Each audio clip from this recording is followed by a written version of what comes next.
Whispers from the Forgotten Room. Chapter 1.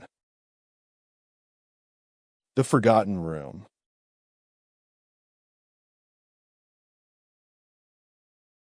I stepped onto the familiar porch, my boots scraping against the weathered wood of the old house I hadn't set foot in for nearly a decade.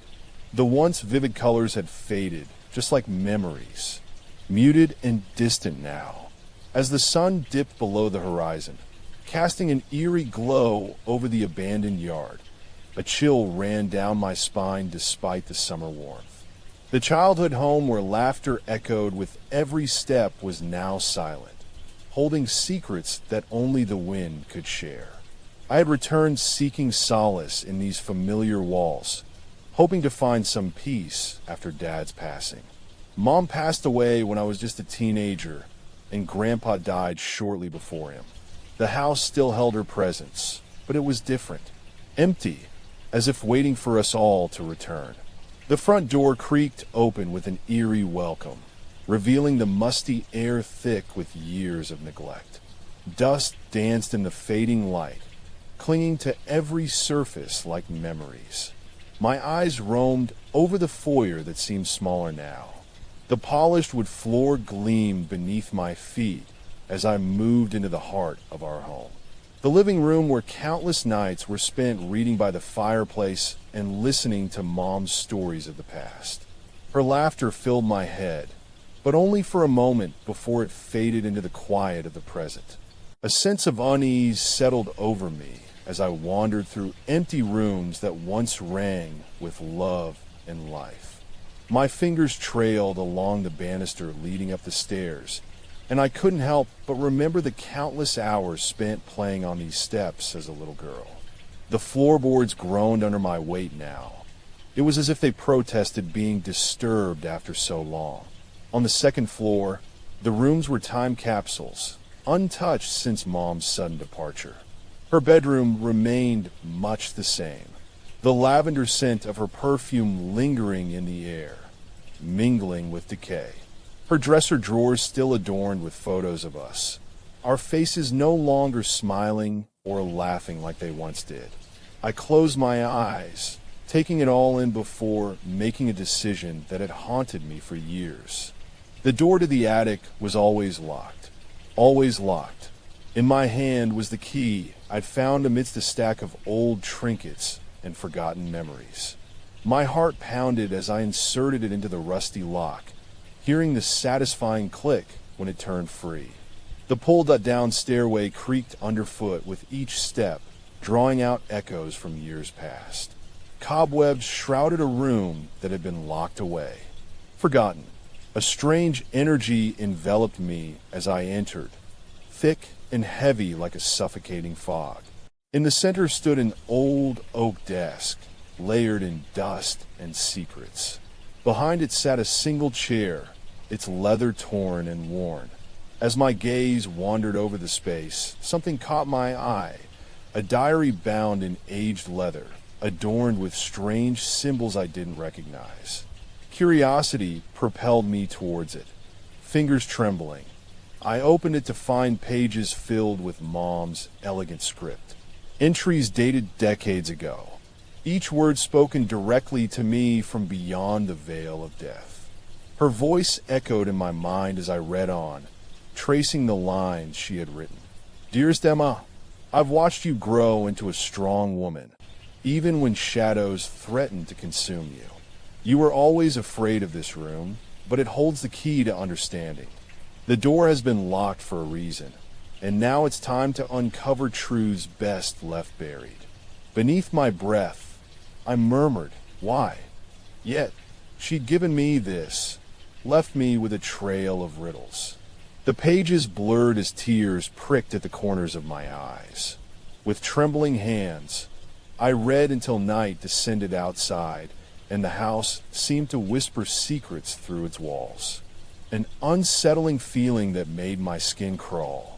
The door slammed shut behind me, trapping me inside, plunging the room into darkness. Shadows danced near the edges of my vision, as if listening. Suddenly, the diary fell from my hands, clattering on the floor. I fumbled for my phone to light it, but it died in my palm. Dead battery, irony not lost on me. In the dimness, I reached out blindly, tracing a path along the desk surface until finding the journal. Its cover felt cold against my fingertips as I opened it again, and words materialized in front of me. Find your truth, but beware what you may uncover. A single sentence sent shivers down my spine. An eerie whisper echoed through the room. Do not open.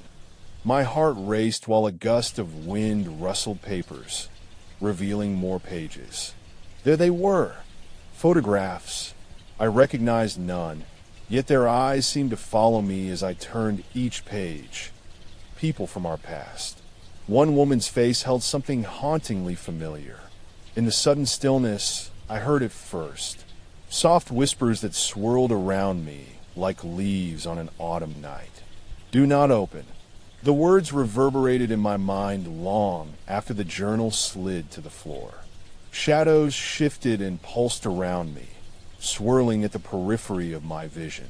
A low hum filled my ears as I turned towards a doorway I was certain wasn't there moments before. It stood between two walls now, slightly ajar.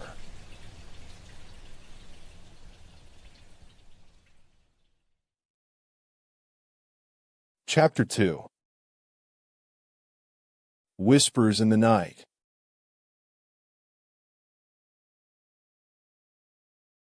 The room seemed to darken further with every step I took towards the new entrance. An acrid smell greeted me, like an old friend. Stale air mixed with something metallic and decaying. Each footfall echoed through the narrow corridor as I crept forward, an unnatural sense of dread gnawing at my soul. Shadows followed me, their outline indistinguishable but unmistakable. A faint whisper seeped from my mother's childhood room. Emma. The call sent ice down my spine. My name was spoken in a voice that didn't belong to the past or present. It hung suspended between them.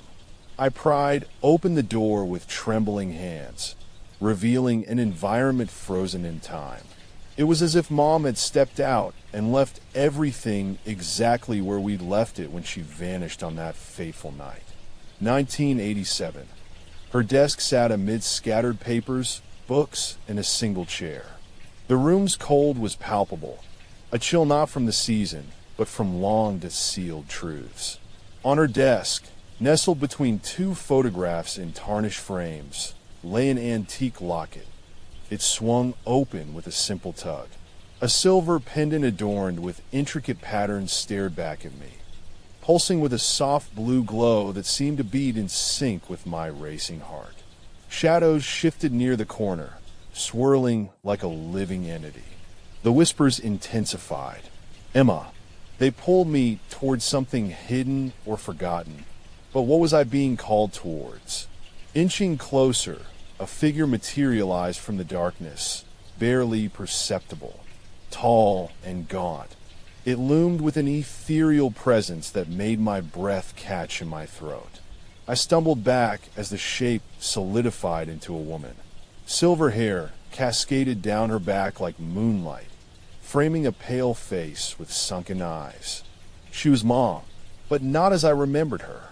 Evicted. Her voice resonated through the room, devoid of warmth.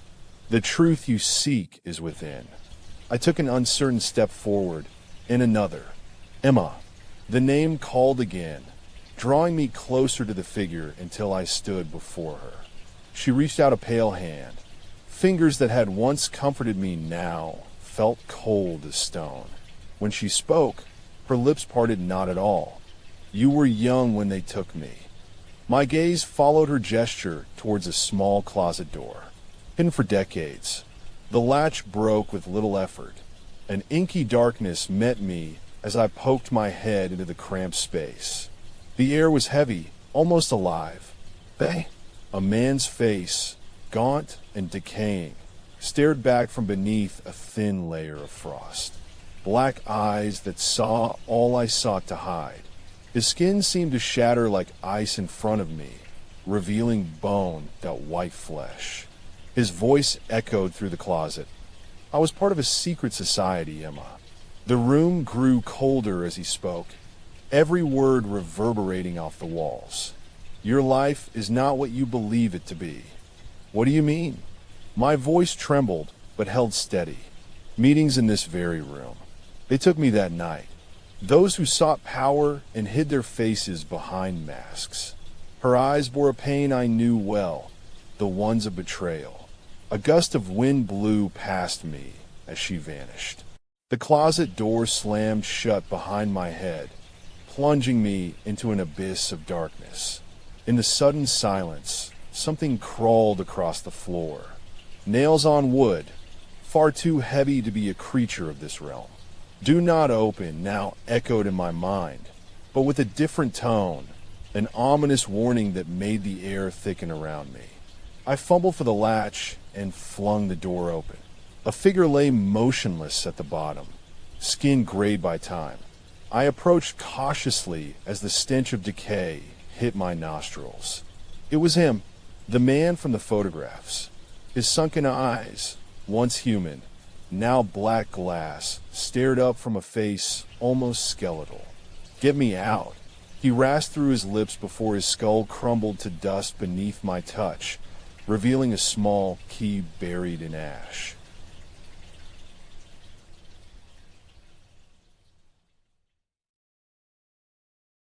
Chapter 3. The Haunting Revelation.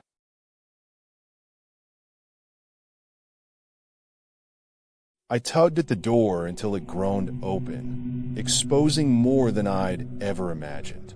A cavern of ancient symbols spread out before me. Ritual circles etched into stone walls, each pulsating with an otherworldly energy. Masks adorned the floor. Some turned to watch as I entered, their painted faces twisted in macabre rictuses. Unseen forces pressed against my skin from behind. An icy breath brushed my neck. "Do not open" resonated again. A voice that sent a chill down my spine. A low growl built from the shadows, clawing its way to a scream as it shook the ground beneath me. My hand closed around an object I couldn't see, fingers closing on polished obsidian. In the dim light, the room's pulse quickened, and I realized what lay before me. An offering. "Emma," a low voice called from behind. The pendant pulsed with an eerie blue glow as the locket opened, revealing two faces beneath glass. One smiled in silent warning while the other contorted in pain. The air was alive with an unseen tension. A figure emerged, masked yet somehow familiar. And not from my dreams or nightmares. Silver hair fell to their shoulders like curtains of moonlight. "Welcome home." Their smile widened as they unmasked themselves. Her eyes locked onto mine, those of a woman I'd never known. "Who are you?" My voice cracked under the weight of secrets hidden too long. Her response was not words, but an image. Our faces blended into one beneath the mask. Then another joined us, and another. Their laughter echoed through caverns as shadows danced in tandem with my pulse. They wore masks of moonlight and night, yet each reflected my features distorted in agony or fear. It was then I understood. Every face on those masks was my own, twisted by their presence and the weight of what they'd done. I backed away from a truth that could shatter my reality as the room began to shift and pulse with an unnatural light. Unseen hands grabbed at me through shadows. Invisible fingers pulled me into the heart of the ancient ritual circles. Their laughter echoed until I fell, body trembling on cold stone. The pendant in my hand pulsed wildly as a hidden door materialized beneath me. It creaked open to reveal stairs descending into an abyss. With a final glance at the masked women who were and weren't my mother, their twisted faces, I fell down the passage, each step driving me towards what lay below. Ancient secrets buried for 30 years. Emma. A call echoed from within. Do not turn back. The air grew colder with every step into an unknown underworld. Find your truth. My heart was a drum in my chest as I descended further and deeper still, until finally I reached stone flags and the sound of dripping water greeted me. I peered up and froze at what hung suspended above, illuminated by our shared, pulsating glow. Masks of night, faces of moonlight etched into an iron plate. Emma, they called once more, as the ground gave way beneath my feet to reveal the truth I denied for so long. I stared upon a grotesque portrait. Myself,